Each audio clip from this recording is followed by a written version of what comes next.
much stronger signal, and now there's rumblings of more anti-lockdowns to come.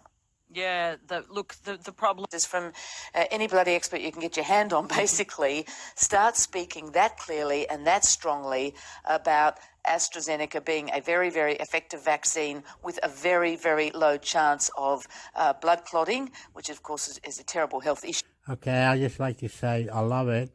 I love it. I love it. Everything going together. I love it. I love it. Everything going together. Listen and reply. Listen and reply.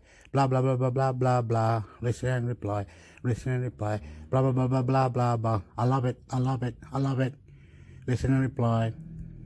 If you do encounter it, it's a very, very low risk, but at the moment the risk-benefit has shifted, particularly in Sydney with the outbreak of the Delta variant that we haven't been able to contain. There are apparently 3 million doses of AstraZeneca in clinics and hubs around the country. But even though that's true, PK, I'm still hearing, I don't know about you, but I'm hearing from listeners every day that they still can't get a vaccine jab. So this slow rollout is not just about hesitancy around AstraZeneca, it's also about access. And there are still some lumps and bumps in this rollout, which mean some who want it can't get it. I'm going to give you one example. I can't get an appointment. This is one listener. I can't get an appointment anywhere in Southern Tassie for my first AstraZeneca vaccination. I've been told by the public... Okay, if you get vaccinated, you'll have more benefits, like you can go in a club or a pub or somewhere. When you haven't been vaccinated, you won't be able to go in. They'll ask, are you vaccinated? And you say no, and then they won't let you in. That's the answer. And another one, if you go 50 kilometers or longer than what you're supposed to go for the kilometers on your car or on a trip or whatever, that as well, it all counts, all going together. Opinions, please, love you. Family, affair, love you. Health hotline to ring in a week or so to see whether vaccines are available. Another person said, people can't get a booking for their jab. I have a colleague from the Central Coast who tried for 3 hours and ended up in tears. So what I'm getting on breakfast from the listeners is people are really sick of being told to do the right thing, get a vaccination, the implication being that if you haven't, you're either irresponsible, unpatriotic or just stupid. Last weekend, the Prime Minister addressed the LNP State Council in Queensland, and he said to people gathered, we've got it sorted. Well, I think it's fair to say, PK, they don't have it sorted still. We are doing better. The rollout is speeding up. There'll be more than 1 million vaccines administered next week across the country. The states, particularly New South Wales, from necessity, increasing the intensity of the AZ rollout for obvious reasons. But there are still some problems which shouldn't be there. And that's, all governments, federal and state, need to acknowledge that and just get on with it. Stop telling people things are sorted when they're not. Yeah, and look, you can't help but mention the now infamous line that's plagued and dogged the Prime Minister, which is that it's not a race to get vaccinated, right? They keep telling us, the Liberals, that this is... He was referring to, the vaccines being approved by the TGA. Yep, originally that's the case. Originally. But then he did use it about the actual rollout. He did, and they did. And now he's told us to, treat getting vaccinated like it's an Olympic race. And I thought that was... that one, didn't he? Oh, my lordy. I was like, you just said that. Now everyone's going to say... So now it's the Olympics, which, of course, we all did because it was too easy. But either way, I'm pleased that they have now decided it is a race because it was always a race. This is a virus that keeps popping up, is highly infectious, and vaccinating is the only answer to actually, keeping yourself potentially safe. So, yes, I'm really pleased that they've realised it's a very big race, an Olympic-style race. That must have been a tough call for Scott Morrison this week, PK, because, politicians and prime ministers, loved... Wait a minute. Let's say you're leaving your opinions, right? Or you're listening and reply and leaving your opinions, right? You listen and reply and leaving your opinion. You listen and reply and you're leaving your opinion. Okay, you do that. But ain't it like a lockdown for, shouldn't it be 14 days and, okay. Anyway, if you do have the vaccine, does it go away, the vaccine? It's in 10 hours later, the vaccine goes away. It kills whatever it is. then in 10 hours later it goes away. So people might say, oh, right, so it wouldn't be that bad to have the shot because it'll go away in 10 hours and it won't be in my body. So that'll be a good thing, right? That's what we need to sort out. You know, the family, kids, anyone wants to be vaccinated, and they say, oh, only lasts, say, certain time and it'll run away, and then the next shot, and then you run away, then you get a certificate saying you've had your shots, so it'll be all right. It'll be fine. So if it's not that threatening to have the vaccine, maybe vaccine be all right, be safe, be like beautiful, love you, whatever. Vaccine might be good shit. Love you, debate, opinions. Well, how, what, whatever. Please, love you, debate, listen and reply. Realised it's a very big race, an Olympic-style race. That must have been a tough call for Scott Morrison this week, PK, because, you know, politicians and prime ministers, you know, love to get in on the Olympic action. We've had all those gold medals. There's a lot of excitement. And I noticed he hadn't really been sort of bathing himself in gold. And then he did, because how can you resist, really? But, of course, exactly what he probably knew would happen did happen, which is the obvious question which I heard you ask and plenty of other people ask straight away, which is, so now it is a race. And it kind of just ruined the whole patriotic moment, I think. That's pretty funny. Anyway, instead of focusing on that, think about the gold in the pool and beyond. Because so good, isn't it? Yeah, I know. That's kept me feeling good. And watching that with my kids during our lockdown, the last days of it was, you know, kept us kind of going. Yeah. I think that's right. And, you know, PK, there was absolute fury around the country this week when people who were in lockdown in 3 states looked on and saw people protesting at rallies around the country, rallies against lockdowns, some rallies against vaccine. They were rallying generally that kind of flavour. At one rally, there was even an LNP backbencher, George Christensen, up in Queensland, up in Mackay, the anti-lockdown rally there, stood alongside QAnon supporters. Most Australians, I think, were really angry and worried about this, worried that it might trip, you know, more cases in Melbourne, more cases in Sydney, where the protests got very, very violent. And I really didn't think that the condemnation of those rallies by our leaders, the Prime Minister included, was tough enough. You can think back and look at some of the ministers, you know, condemning the Black Lives Matter protests. A lot of people weren't happy about those either. But really, I think that should have been in much stronger terms condemned. George Christensen, as a politician, a federal government politician, should have been castigated, I think, for attending a rally and certainly for encouraging those in the, you know, the right to freedom of speech to come out on the streets in Sydney in great numbers as they did when that city is in such dire predicament with the Delta variant. I just thought we needed a much stronger signal, and now there's rumblings of more anti-lockdowns to come. Yeah, the problem with that protest, well, there's so many problems, but the one in Sydney really alarmed me. Here we have the highly infectious Delta variant, and it just was the sort of the opposite of what you'd hope people were doing at this. No. Okay, you say something wrong was going on, right? Whatever. Opinions and reply. Listen and reply. You understand? It's the same as everything else. You own your boss of your brain. You own the boss of your body. You own the boss of your mobile phone. You own the boss of everything. I don't know how we can scare the government. We cannot scare the government. Debate. You'll love it. You're going, oh, crazy Hector. I am sorry. We need to scare the government if we're going to protest so hardcore or whatever it is and debating. It's incredible. If people are going to be racist, saying, oh, we hate you, we hate this government, we hate this person, this politician, we hate this, we hate that, and they're not opening all the doors for everyone to go back to normal, you know what I mean? How is mental health, insurance, taxation, schemes, any payback, tax return, how you buy a house with your superannuation and all this stuff, and working, driving and helping driving and taking people out, and, activities. More opinions and reply, please. How are we going to scare the government? How are we going to scare the government?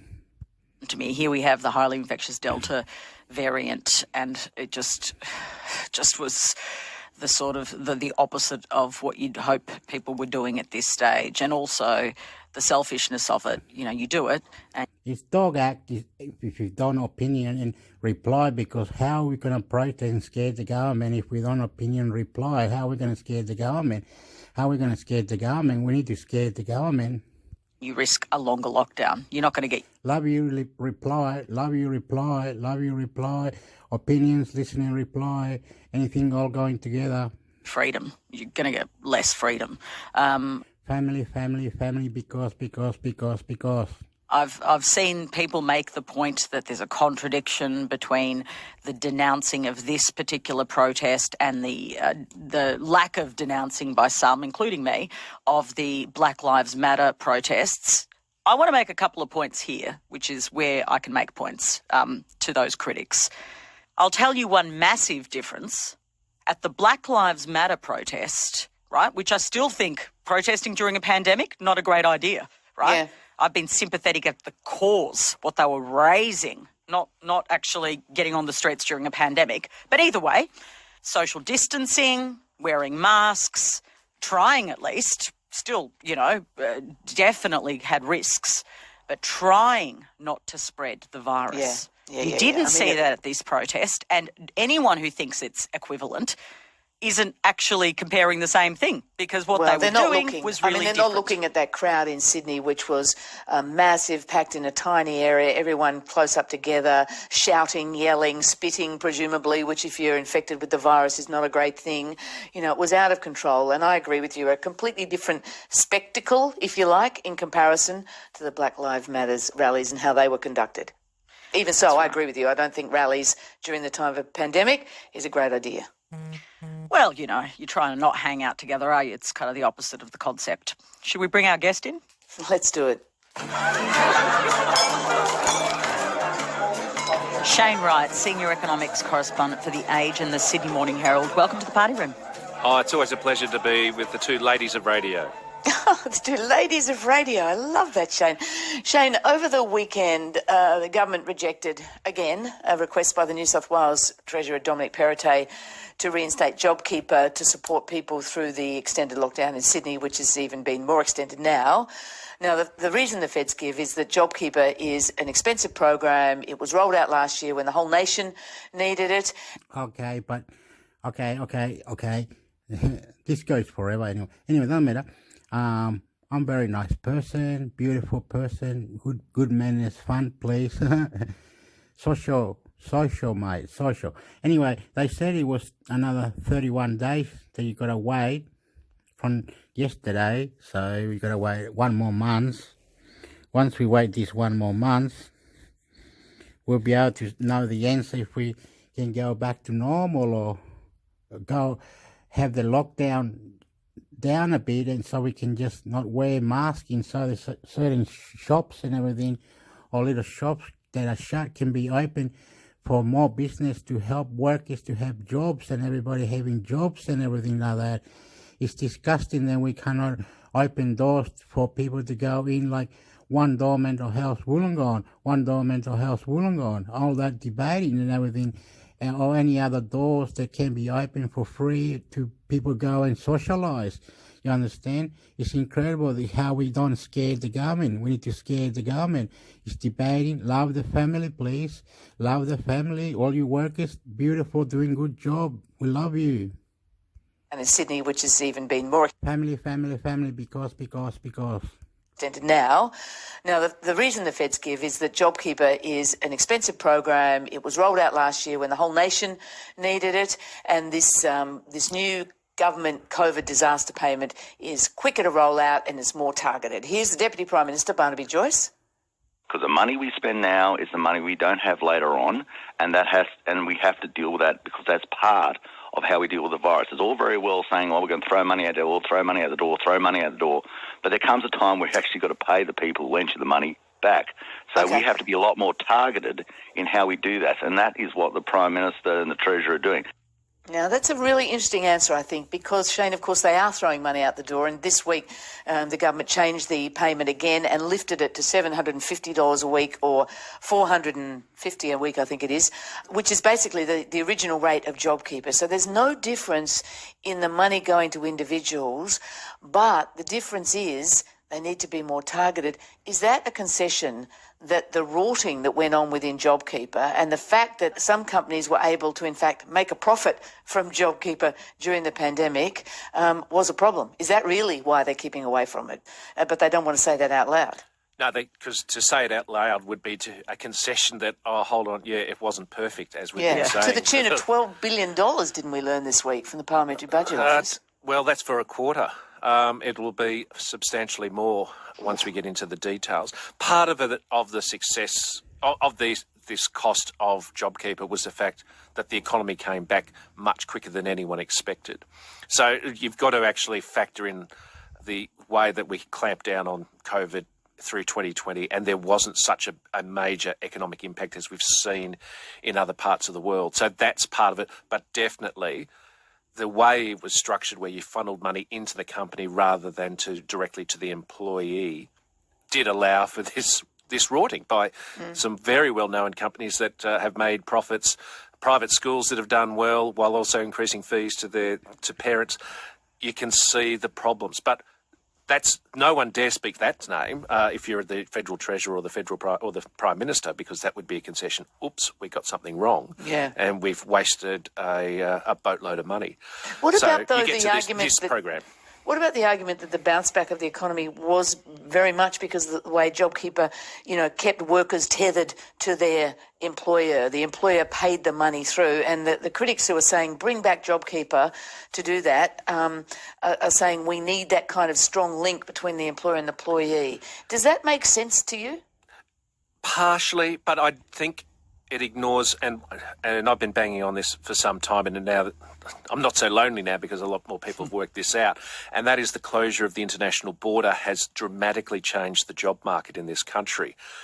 And that's why you're getting some businesses complaining, oh no, we can't find staff, but we don't want to pay them anymore to try and flush out some more people. That's been an ongoing problem in this country for about a decade.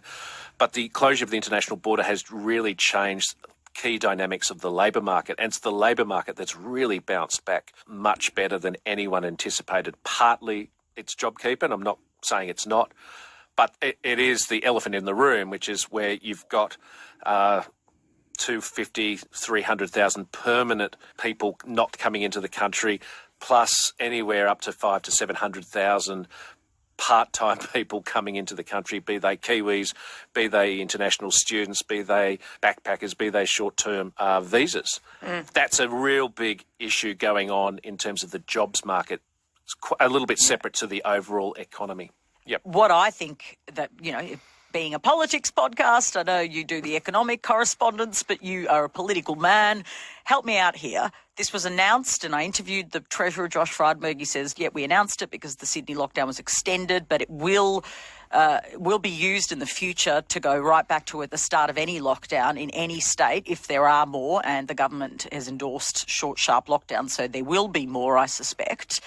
So how should South Australians and Victorians feel about that? Because they didn't get this high as $750 a week. Look, and they are well within their rights to stomp up and down, because if you remember, and we go back to when JobKeeper ended, and Labor was saying, no, you still need JobKeeper or a version of it because something might go wrong, and you had Josh Frydenberg having a crack at Jim Chalmers saying, oh, look, woe is you, look, things are going well. And you think of the iterations now we've had of some sort of payment because of what's gone on in terms of the control of Delta. This government keeps saying, oh, we're fleet of foot and we're changing. They can't get to a point where we've got a policy that fits. So it's always changing. So you get to this situation where if you're a South Australian or Victorian and you were put out of work, say if you were out of work for a fortnight in Victoria, and you're looking at the money that's going to be handed out to someone in Fairfield or Parramatta, then you have you're well within your rights to go, oh, come on, guys, get this stuff organised and get it right the first time, not the third or fourth. I think we're on to the fourth iteration of this sort of payment system since this started. I mean, it's fair to say, though, that, we have all had learned to pivot through this pandemic, and it brings sort of surprises. Now, Labor and others say all these different changes and updating of the payments is not doing anything for consumer confidence. People are thinking, does the government have this or do they not have this? But is it fair for a government to be, quick responding as things change? And what's changed here is that New South Wales, the economic powerhouse, if you like, of the country, is this lockdown is going on and on and on. Okay, I'd like to say something. How you see it, that many workers say a politician, a mental health worker, or any other type of workers, all going together, you see, all different types of people who don't have a job or try not to have a job or where the jobs are, or linking the jobs, or how they kind of moderate or do something to get money. The government is not silly. How do we scare the government? Social environment. How do we scare the government? Social environment. And people that are working who lost their jobs or something, or they need jobs because it needs to be open for job opportunities. The future is here. I love you, opinion. Disgraceful, sinful, government, everything going together. Opinion, because family love you. On much further than they hoped, of course, and therefore, they're realising they need to pump more of this stimulus out there, A, to keep people home, and B, to keep the economy stimulated. I don't know if Pivot would help somebody living in Whittlesea or South Morang in Melbourne, and they're out $200 or $300 a week relative to someone in the Georges River. Like that's the lived experience for these people, and so you go, right. Yeah, fair enough. I can understand the political argument, and you need to be fleet of foot. And the government, for all the criticism over the last 18 months, have proven that they can move relatively quickly, even if it takes a barrage of argument to get to that point. But that's not for someone in those suburbs. You go, hold on, I've got to pay the mortgage, I've got to pay the cat, I've got to get the kids to school. It doesn't wash quite so well. Yeah, it's not fair. Shane, there's been a lot of talk this week about recession. Are we or aren't we? The Treasurer has been hammering home just how well Australia recovered from the pandemic. By and large, the employment rate you mentioned before, it's down below 5% for the first time in 12 years, an incredible result. Is all that progress at stake again now, given until recently more than half the country was locked down? We've got economists like Gareth Aird at the CommBank predicting 200,000 jobs could be lost in New South Wales during this prolonged lockdown. We clearly headed for a negative September quarter. Even the Treasurer is not trying to dodge that. But it takes 2 negative quarters to call it a recession. Many are predicting we're headed that way. Do you agree? And is that a disaster? It's not a disaster, except, of course, if you're the person out of work or you're the one running the business and there's no one coming through the door. And it would be an unusual recession in terms of, again, it's been created by health orders. There's a hell of a lot of money still sloshing around in the economy. We know how much households are sitting on in terms of their savings, although they're going to be starting to eat into those things. And we're still trapped inside the boundaries of the Pacific and Indian Oceans. We can't get out of the country to spend money anywhere else. So I'm still not convinced. Okay, why is there a fence around the cemetery? Why is there a fence around the cemetery? Because people are dying to get in, right? How does Vader like his toast a bit on the dark side? All right, you know what I mean? It's all a joke. It's going off like this, like that. Money needs to be regulated for people who don't have money to get the jobs going. Everything that is outstanding, lovable job, unemployment, family debated. That will end up with a because love you. Negative quarter in December. Even if, say, New South Wales starts to reopen in October of some sort, like worst case scenario for you, Fran, sorry to say. I'll say. You should see my face as you said that. But if we're opening in February, you can see, and we saw it last year, the pent-up demand from people as they get to enjoy the October sunshine. There will be a fair bit of money flying out the door, even into the services sector, even to people wanting to get a new haircut. Like that's one of those things that you can't repeat. But there will be a rush into that space. You could see that really giving a burst of activity into the December quarter, which will probably save that December quarter. So I'm not convinced we're going to end up with those 2 quarters. Of course, if we're getting into the second half of November and there's still heavy restrictions across Greater Sydney, poor Fran, or something blows up in Victoria or Queensland, then all bets are off. Like, you could end up in that situation again. Yeah, I tell you what, if I can't get a haircut before November, I'm in real trouble. Oh, Fran, you're gonna look like super cool, like indie. All right, Labor has announced. Peter, Paul, and Mary. I think you're going to look hot, Fran. Labor has announced some major fiscal policy changes. Labor leader Anthony Albanese has revealed the party will support the coalition's stage 3 tax cuts for high-income earners and will also abandon its 2 signature policies that it took to the last election, its very controversial policies, changes to negative gearing and capital gains tax that, kind of dogged them the whole campaign. Finance Minister Simon Birmingham called it the most agonising, the most half-hearted concession in Australian politics ever. Shane Wright, what does it signal to you that the Labor Party has conceded these pretty key policies? I think Simon Birmingham forgot John Howard's concession about Medicare. It's here to stay. That was a pretty big concession rather than a tax change, but I'll leave the historical political argument to one side.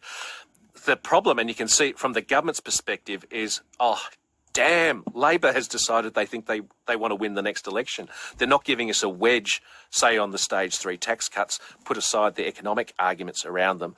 The negative gearing one, and this is, I'll get slightly into the weeds here, the negative gearing and the capital gains concession, the interaction of them, and this is from the Reserve Bank and every independent economist in the country, have said that's been an issue with our property market. Negative gearing at the moment, because interest rates are so low, is not a major issue. The capital gains tax one, though, is one that's, like, it is sad to see both sides conceding, a policy that was put together in 1998 to push money into the share market and make us a whole nation of shareholders. Okay. Oops, excuse me. If they're throwing money around, paying people for not working extra money or something, how is the lifting of the jobs are going to work? How you lift the shops to open the shops more? How you lift the barriers? How you lift the understanding debate? How do you lift unemployment up? How do you do anti-government? How do you do lifting the debate of money? People don't have jobs and don't have jobs because hate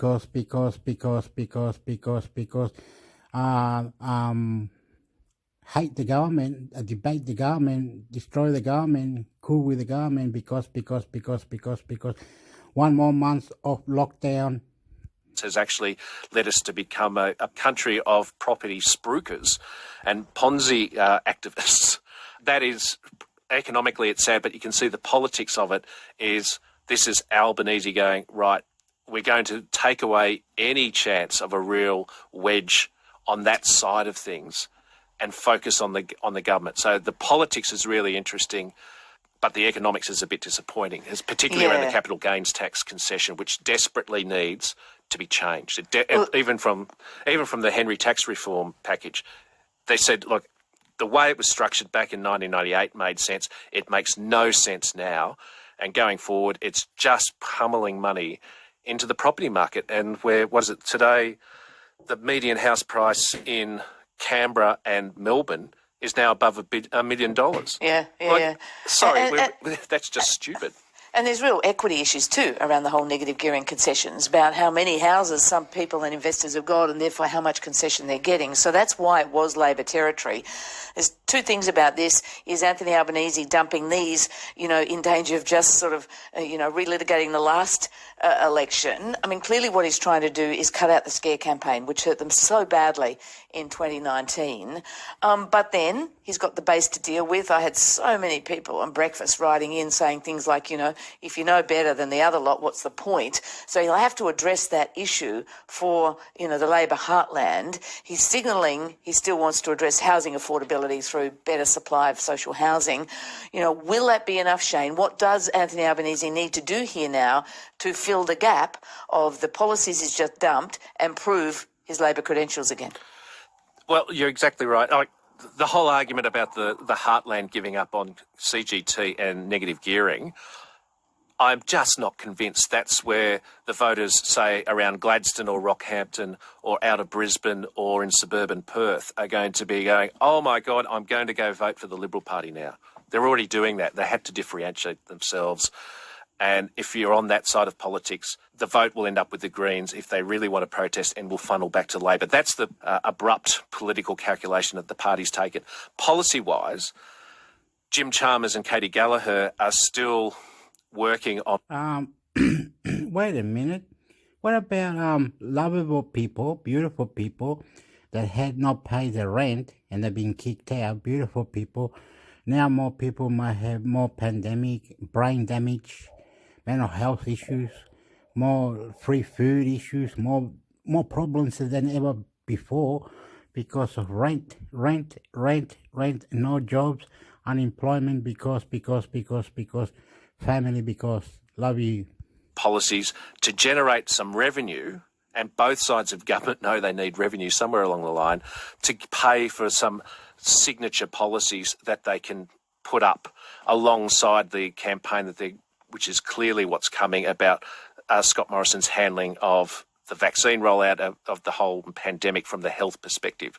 So where are they going to get that revenue? Where are they going to get that? Well, they keep talking about, say, multinational tax avoidance, which it is like the pot of gold at the end of the like a magic pudding, isn't it? Yeah, magic pudding if you want to take the Australian version of that story. And both sides have tapped into that, saying, oh, yeah, this is where it's going. It's interesting that we talk, and Albanese was asked this week about where's the money coming from.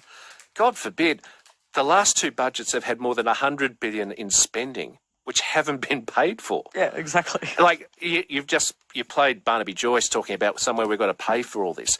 He's the Deputy Prime Minister of a government that is running a deficit which will be about $150 billion last financial year, will be somewhere between 100 and 150 billion this year, on our way to $1 trillion in debt.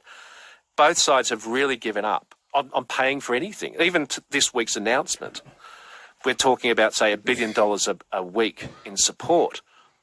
Crickets, I tell you, in terms of where we're paying for this. Could you imagine, go back 2 years, like we were having discussions about how the government would pay for a $500 million policy that was $500 million over a year, let alone $1 billion a week. Are you saying we will never hear the term debt and deficit again in our lifetime? Big call, I know. But if anyone tries to bring it up, the government is the one that's in the biggest problem because it's the one that ran that whole campaign. And Labor tried at the last election to say it had fiscal rectitude on its side. Like, you can't run that argument with a straight face anywhere. And like Barnaby Joyce can keep talking about how we've got to pay for it. He's got no plan to pay for it. None. And he's the Deputy PM. Scott Morrison palmed off. There was one question to him yesterday about this. And he just, we've got to do it. Okay. And just if you think back, I think since the last time we spoke and the intergenerational report came out, and you can see deficit after deficit after deficit, and it would be absolutely catastrophic in terms of those numbers if not for the fact that the Chinese Communist Party is paying us a hell of a lot for some red dirt out of Western Australia right at the moment. Like the budget itself could fall apart even more really quickly, depending on global factors. Shane, always good to pick your enormous brain. Thanks for joining us. It's always a pleasure to deal with the ladies of the radio.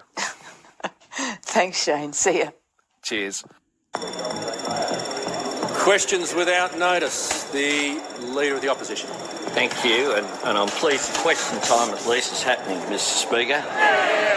The bells are ringing. That means it's time for question time. And this week's question comes from Alice. I love the name Alice, who writes, I would like to know what impact Scott Morrison, being the Prime Minister for New South Wales, might have on federal politics. Come the next election, would it be an asset for Labor to be led by someone born and bred outside of Sydney and Melbourne? Does this make Albanese's leadership more precarious? What do you think, PK? Well, let me state. I'll answer it.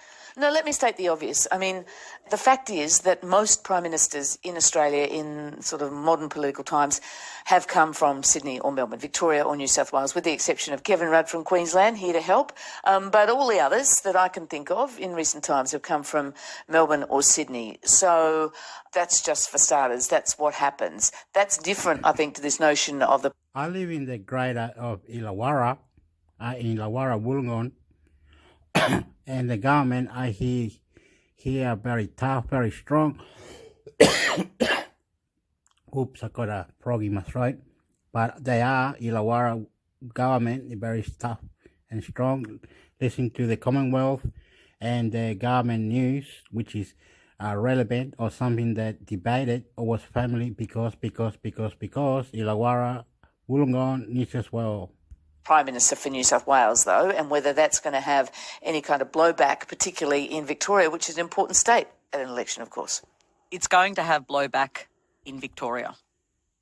Absolutely it is. And in fact, it's going to be one of the main campaigning strategies, particularly in some of these marginal Victorian seats, that's run against the Prime Minister. Really a targeted campaign that paints him as only thinking about Sydney and not caring about the plight of Victorians. That's going to be the campaign. And I do think, and I come from that Melbourne prism, it will hurt the coalition. And I'll give you some evidence of how we know that they are alive to this being a problem.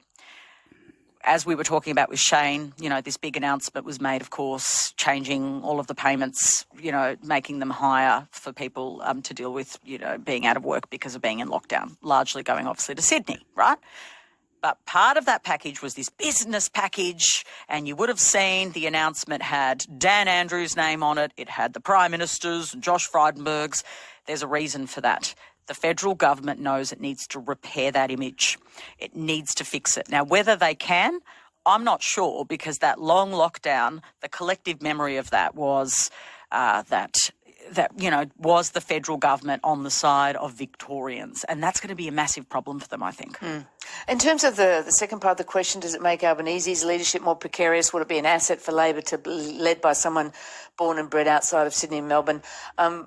I don't think so. I mean, generally Sydney and Melbourne are where most of the voters and votes are, so it probably helps if your leader is from there. And I think it's notable, though, that Anthony Albanese has managed to avoid being locked down over these last few months. So he's been zipping around the country, spending a lot of time in Queensland, which we know will be, you know, a really key state in the outcome of this election. So he's been trying to make himself seem to be very much there and present and interested in the issues and concerns of Queenslanders. And so I think, you know, he is aware of that Scott Morrison at the moment seems to be a little rusted on to New South Wales. That's the perception. He's trying to do everything he can to make it clear that he's interested in everywhere else. Yeah, that's exactly what his strategy is. Yeah, I don't know. I don't think Anthony Albanese's identity, other than talking about the Rabbitohs too much, matters too much, which I've always thought, you know, less about the Rabbitohs, mate. You know, there is a code called the AFL, which is superior. Send your questions in because we love getting them. You can tweet using the hashtag #ThePartyRoom or email your questions to thepartyroom@abc.net.au. Yeah, and remember, Car and the Swans. No, I remember follow the Party Room on the ABC Listen app or your favourite podcast app. Go the Pies. And that's it for the Party Room this week. Fran, always a delight hanging out with you. And I know that you actually enjoy hanging out with me a bit more at the moment because you haven't got that much else on. Exactly. Bring it on. Anyone will do. See you, PK.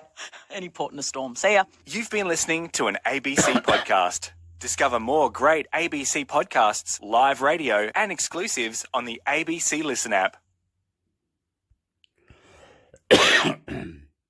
Okay, I'm going to stop it now and quit it. I'm going to say thank you to, my eyes are funny. Again, please, Kelly and Cabela. Kellys and Carbella, throwing money out the door. Oh, right, throwing money out of the party room. Okay, I'm gonna cut it now. We got 1 more month to go for lockdown, and we'll see the results at the end of it. People has to be more creative, more intelligent, more uplifting, mindfulness, workers, everybody who are trying hard to keep it together, win one to the other. And I love you, and I must go now. I am debating this. How do we stop it? Over here, please. Oops, thank you. I love you because I love you. I'm from Illawarra Wollongong government. Illawarra Wollongong government. Thank you. Debate.